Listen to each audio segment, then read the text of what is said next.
Homeland Security, which is headed by dual Israeli citizen Michael Chertoff, it has been suggested that similar models as Operation Garden Plot should be employed. Quote, oversight of these Homeland Security missions should be provided by the National Guard Bureau based on the long-standing Garden Plot model in which National Guard units are trained and equipped to support civil authorities in crowd control and civil disturbance missions, unquote. Testimony of Major General Richard C. Alexander, Angus, retired, Executive Director, National Guard Association of the United States, Senate Appropriations Committee hearing on Homeland Defense, April 11, 2002. On 17 July 2008, Governor of Chicago, Rod Blagojevich, raised the possibility of bringing in state troopers or even the Illinois National Guard to help combat crime, as reported at the Chicago Tribune. This same day, on 17 July 2008, ClickOnDetroit.com reported that Michigan Attorney General Mike Cox hosted a conference Thursday that brought more than 200 law enforcement leaders together to meet with members of the Israeli National Police to discuss security issues. The meeting was one in a series of exchanges between American and Israeli law security agencies. It is also the first one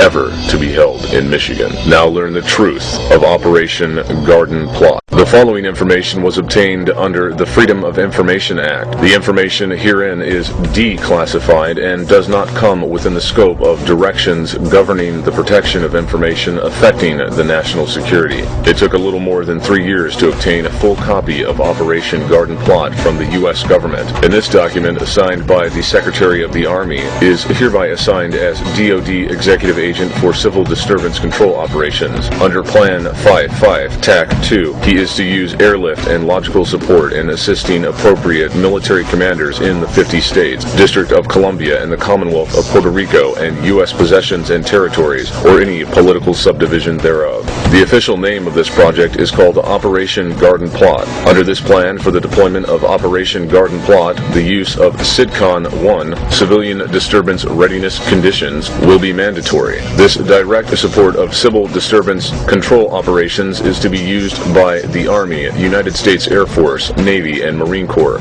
with an airlift force to be comprised of MAC, Organic Airlift Resources, airlift-capable aircraft of all other United States Air Force major commands, and all other aerial reconnaissance and airborne psychological operations. This is to include control communication systems, aero-medical evacuation, helicopter and weather support system. If any civil disturbance by a resistance group, religious organization, or other persons considered to be non-conformist takes place under Appendix 3 to Annex B to Plan 5.5 TAC 2, hereby gives all federal forces total power over the situation if local and state authorities cannot put down said dissenters. Annex A, Section B of Operation Garden Plot defines tax protesters, militia groups, religious cults, and general anti-government dissenters as disruptive elements. This calls for deadly force to be used against any extremist or dissident perpetrating any and all forms of civil disorder. Under Section D, a presidential executive order will authorize and direct the Secretary of Defense to use the armed forces of the United States to restore order. To Tab A, Appendix 1 to Annex S, United States Air Force Civil Disturbance Plan 5.5 TAC 2, Exhibit PORSGH, Juliet, Charlie, Sierra, Publication 6, Volume 5, Alpha, Foxtrot, Romeo 160, TAC 5, hereby provides for America's military and National Guard State Partnership Program to join the United Nations personnel in said operation. This links selected United States National Guard units with the Defense Ministries of Partnership for Peace. This was done in an effort to provide military support to civil authorities in response to civil emergencies. Under Presidential Decision Directive Number 2.5, this program serves to cement people to relationships between the citizens of the United States and the global military of the UN, establishments of the emerging democracies of Central and Eastern European countries. This puts all of our National Guardsmen under the direct jurisdiction of the United Nations. Section 3. This plan could be implemented under any of the following situations. Situation 1. Spontaneous civil disturbances which involve large numbers of persons and or which continue for a considerable period of time may exceed the capacity of local civil law enforcement agencies to suppress. Although this type of activity can arise without warning as a result of sudden, unanticipated popular unrest, past riots, it may also result from more prolonged dissidence. This would most likely be an outgrowth of serious social, political, or economic issues which divide segments of the American population. Such factionalism could manifest itself through repeated demonstrations, protest marches, and other forms of legitimate opposition, but which would have the potential for erupting into spontaneous violence with little or no warning. Situation 2. Planned acts of violence or civil disobedience through arising from the same causes as one above are seized upon by a dedicated group of dissidents who plan and incite purposeful acts designed to disrupt social order. This may occur either because leaders of protest organizations intentionally induce their followers to perpetrate violent acts, or because a group of militants infiltrates an otherwise peaceful protest and seeks to divert it from its peaceful course. Protesters at this week's summit in Montebello are accusing police of trying to incite violence. This is videotape posted on YouTube of a confrontation between two groups of protesters, or is this man actually a protester?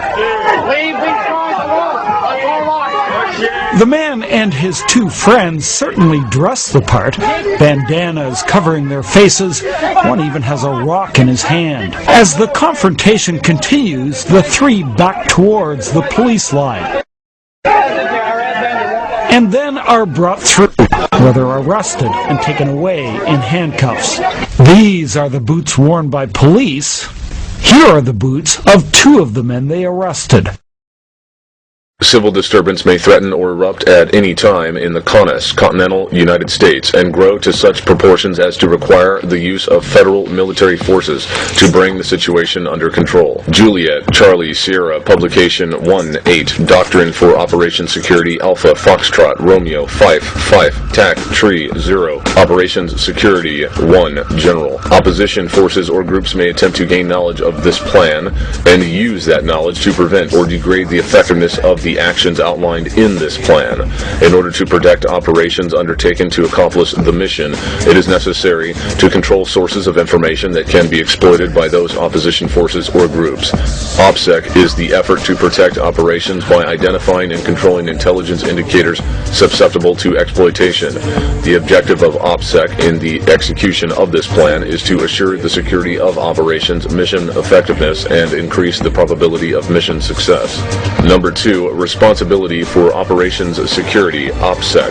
The denial of information to an enemy is inherently a command responsibility. However, since the operations officer at any level of command is responsible to his command for the overall planning and execution of operations, he has the principal staff interest in assuring maximum protection of the operation and must assume primary responsibility and instability for ensuring that the efforts of all other staff elements are coordinated toward this end. However, every other individual associated with or aware of the operation must assist in safeguarding the security of the operation. 3. Objectives for operations security, OPSEC. A. The basic objective of OPSEC is to preserve the security of friendly forces and thereby to enhance the probability of successful mission accomplishment. Security in this context relates to the protection of friendly forces. It also includes the protection of operational information to prevent degradation of mission effectiveness through the disclosure of prior knowledge of friendly operations to the opposition. B. OPSEC pervades the entire planning process and must be a matter of continuing concern